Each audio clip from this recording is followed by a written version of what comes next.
नमस्कार दोस्तों, मैं अमित कुमार। स्वागत है आप सभी को फिर से एक नए वीडियो में।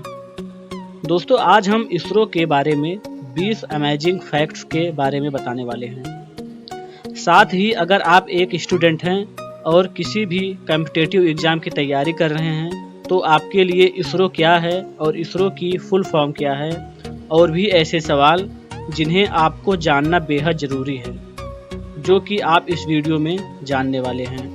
तो चलिए शुरू करते हैं। दोस्तों, इसरो का full form Indian Space Research Organisation है और इसे हिंदी में भारतीय अंतरिक्ष अनुसंधान संगठन कहते हैं। दोस्तों, इसरो की स्थापना डॉक्टर विक्रम साराभाई द्वारा वर्ष 1969 में स्वतंत्रता दिवस के दिन की गई थी।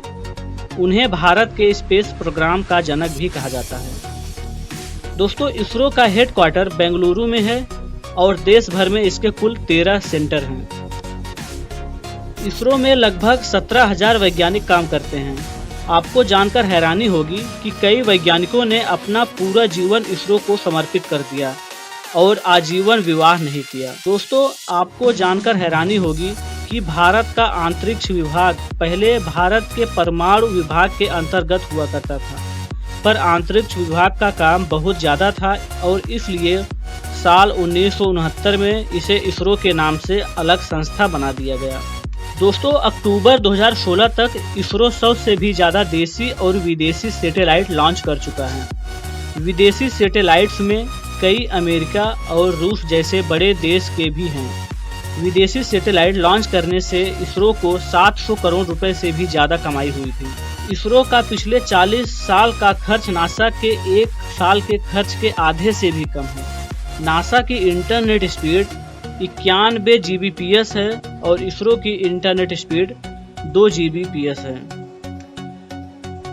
दोस्तों, इसरो का सबसे पहला उपग्रह जो 19 अप्रैल 1975 को रूस की सहायता से लॉन्च किया गया था, इसका नाम आर्यभट्ट था। दोस्तों, जून 2020 में भारत सरकार ने अंतरिक्ष क्षेत्र को निजी कंपनियों के लिए खोलने का फैसला किया, यानी कि एलन मास्क की कंपनी स्पेस एक्स की तरह अंतरिक्ष में भारत की निजी कंपनियां काम कर सकेंगी। अभी केवल इसरो यह काम करती है, लेकिन इसरो एक सरकारी संस्था है। दोस्तों, अब हम चंद्रयान 1 अभियान के बारे में कुछ फैक्ट्स जानने वाले हैं। तो दोस्तों, चंद्रयान 1 अभियान के तहत इसरो ने एक मानव रहित यान को रिसर्च के लिए चांद की कक्षा में भेजा था।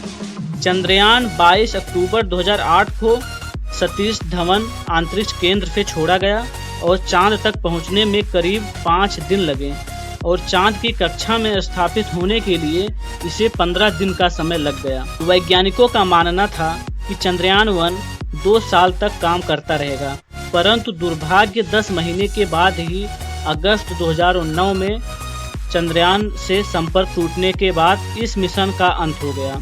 पर अच्छी बात यह रही है कि इन 10 महीनों में ही चंद्रयान ने अपना 95% काम कर चुका था। दोस्तों, आपको जानकर खुशी होगी कि चंद्रयान 1 की वजह से ही भारत चांद पर पानी खोजने वाला पहला देश बन गया है।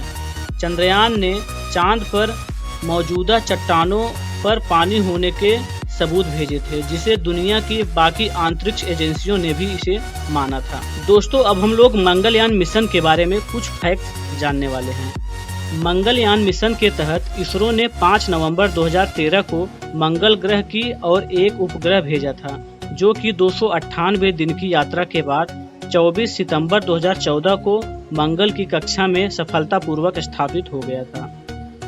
दोस्तों, मंगलयान के मंगल पर पहुंचने के साथ ही भारत पहले ही प्रयास में मंगल में पहुंचने वाला पहला देश बन गया था।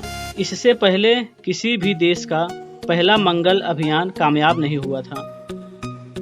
भारत मंगल ग्रह पर पहुंचने वाला एशिया का पहला देश भी है, क्योंकि इससे पहले चीन और जापान अपने मंगल अभियान में असफल रहे थे। दोस्तों, अब हम लोग इसरो के प्रमुख रॉकेट के बारे में जानने वाले हैं। रॉकेट वो यान होता है जिससे उपग्रह को छोड़ा जाता है। इसरो के पास 2 प्रमुख रॉकेट हैं, जिसका नाम है PCLV और GSLV। दोस्तों, PSLV छोटे आकार के हल्के उपग्रहों को छोड़ने के लिए प्रयोग किया जाता है।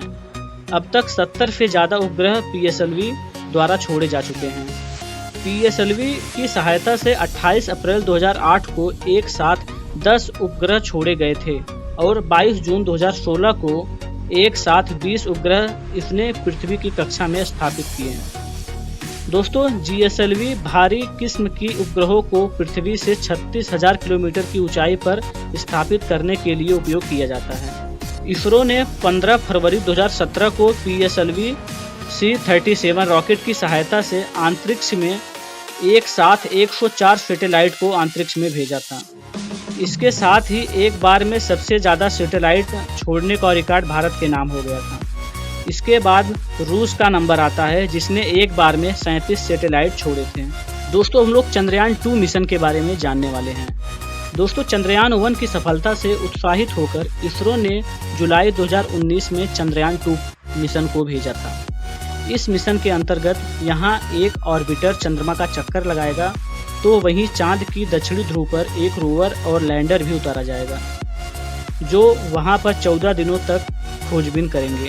10% इस प्रोजेक्ट को फेल माना गया है क्योंकि ऑर्बिटर हमारा दक्षिणी ध्रुव पर उतरा नहीं था। दोस्तों, अब हम लोग आदित्य मिशन के बारे में जानने वाले हैं। आदित्य एक उपग्रह है जो सूर्य के सबसे भारी भाग का अध्ययन करेगा, क्योंकि अभी तक सूर्य के भारी भाग का अध्ययन केवल सूर्य ग्रहण के समय ही किया जाता है।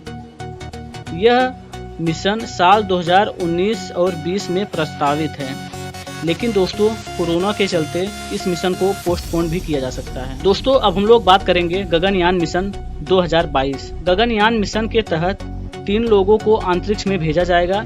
ये लोग कम से कम 7 दिन तक अंतरिक्ष में रहेंगे।